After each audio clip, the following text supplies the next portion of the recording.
کسی بادشاہ نے رسول اکرم صلی اللہ علیہ وآلہ وسلم کی خدمت میں ایک طبیب بھیجا کہ ضرورت کے وقت آپ کی جماعت کا علاج معالجہ کیا کرے۔ طبیب مدتوں مدینے میں حاضر رہا مگر کسی نے اس سے علاج کے لیے رجوع نہ کیا۔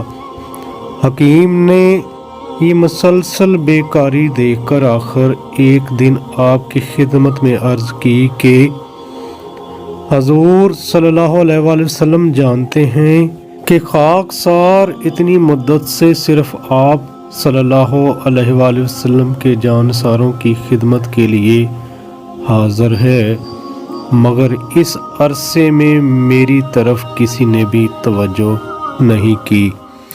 حضور اکرم صلی اللہ علیہ وآلہ وسلم نے فرمایا، ان لوگوں کا قاعدہ یہ ہے کہ جب تک بھوک غالب نہ ہو کھانے کو ہاتھ نہیں لگاتے، اور ابھی پیٹ بھرتا نہیں کہ ہاتھ اٹھا لیتے ہیں۔ اس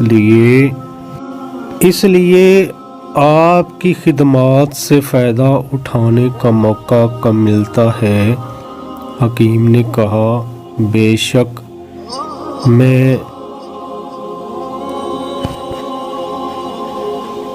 شک تندرستی کا یہی اصل راز ہے جس کے ہوتے ہوئے میری حاضری بیکار ہے۔ اس کے بعد حکیم آداب بجا لا کر وطن کی جانب